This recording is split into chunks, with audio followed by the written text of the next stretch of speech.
Hey everyone! Today we're diving into some characters that don't quite get enough attention. Some of the most memorable Spyro the Dragon NPCs. Level inhabitants with personalities that are sure to leave a lasting impression. Number 10. Princess Amy from Charmed Ridge. Nothing is quite as attention-catching as a good romantic drama. In Spyro 3 Year of the Dragon, after Spyro reaches the end of Charmed Ridge, a fairy named Princess Amy explains that she's in love with this Azrael dude and gives Spyro a dragon egg in exchange to keep their whereabouts hush hush. Once Spyro accepts her bribe, hey, it's not his business, she rides off into the sunset with Prince Azrael on a motorcycle. So romantic. According to the epilogue, Amy eventually leaves Azrael and ends up competing with Zoe for Sparks' affection. A scandalous and memorable Forgotten Realms fairy tale. Literally. Number 9. The Alchemist from Fracture Hills. Never let greed cloud your judgment. In Fracture Hills, Spyro comes across his buddy Hunter, who's quite literally got himself stuck in a bad situation. It seems that Hunter has entrusted a nearsighted satyr, known as the Alchemist, who promised to turn Hunter's boots into gold. Instead of fancy currency, our favorite cheetah's feet were pretty much turned into concrete. This alchemist fella claims that he can reverse his mistake, but in order to do so, he has to make it past the Earthshapers in one piece. And, well, that's where the whole nearsighted issue comes in. Put shortly, this guy is quite memorable due to how annoying it is to escort him past the Earthshapers and back to our frozen cheetah friend. Number 8. Juliet from Zephyr. We love a good inclusivity reference, even if it wasn't intentional. In Zephyr, there's yet another love story on the books, but this time it's between rival territories. Zephyr and Breeze Harbor have had it out for each other, but Romeo the Landblubber and Juliet the Long-Legged Bird won't let this battle keep them apart. What makes Juliet so memorable is her deep, gruff voice. Romeo!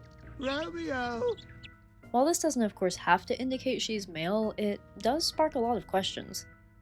Although we can almost certainly assume this theory has been proven incorrect, especially since the reignited Spyro Remaster devs decided to feminize her voice. Romeo, Romeo. Juliet is still a fun character to overanalyze. Number 7. Nancy the Polar Bear from Icy Peak. It's really not nice to whack people with sticks. After paying them bags because he's a lousy cheating scumbag, Spyro gets access to Icy Peak's ice skating arena. When he arrives, he meets an ice dancer named Nancy who has ambitious goals. All she wants to do is practice for the Olympics, but a group of a-hole Rhinox is halting her progress. Perhaps what makes Miss Nancy so memorable, aside from the fact that she's a victim of bullying, is her accent. It didn't hurt as much as it looked. Let's try again.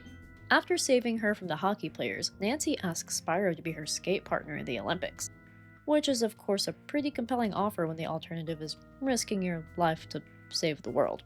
Number 6. Bartholomew from Bentley's Outpost.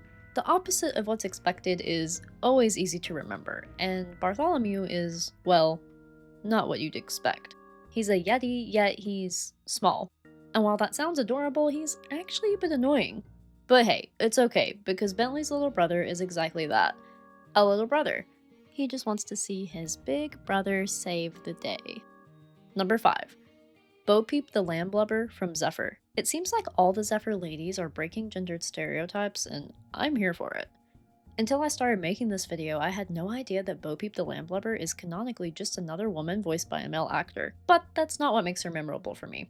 Instead, it's the fact that she is a shepherd, albeit a bad one, to the most odd creature breed in the entire Spyro universe, Calyx. That's right, yeah, cows that look like elephants that Spyro must flame and charge until they land back into their very low-fenced pen. If this is her full-time job, she won't be ready for a promotion anytime soon. Number 4. Mr. Bones from Skelos Badlands. Those dang lava toads are brutal. Mr. Bones is an inhabitant of Skelos Badlands who is BFFs with Ooga. But unfortunately for Ooga, his buddy Bones has been dismembered by odd little creatures called lava toads.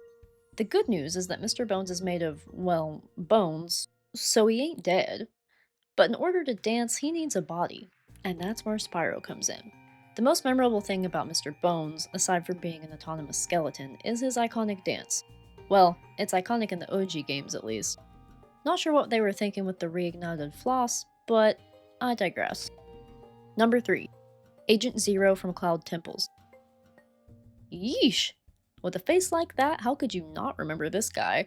Old Agent Zero has a secret base in Cloud Temples, and he is determined to arrive there without Spyro seeing him. Joke's on him though, because our favorite purple boy needs his orb. Luckily, once Spyro arrives at the secret location, Zero is so impressed that he just hands over the orb like no big deal. Although, this is because the dude thinks the orb is some sort of communication device, but an orb's an orb. Number 2. George the Snow Leopard from Crystal Glacier.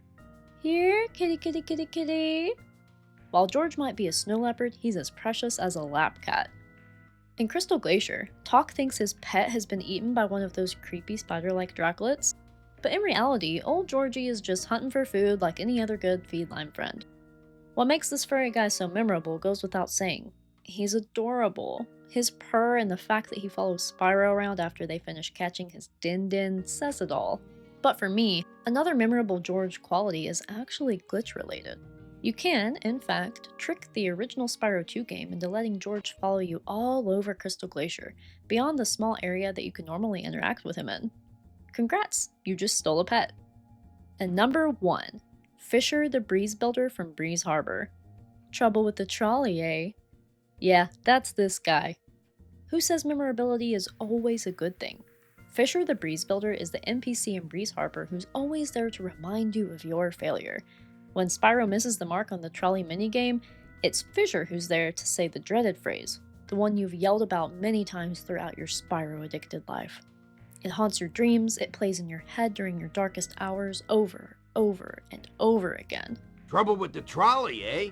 Fisher's name is far less memorable than his iconic phrases, but since he's the one who's saying it, he makes the top spot on our list. Thank you all so much for watching. Let me know in the comments what your most memorable Spyro NPC level inhabitants are, and don't forget to like, subscribe, and turn on notifications if you're enjoying this type of content. See y'all soon!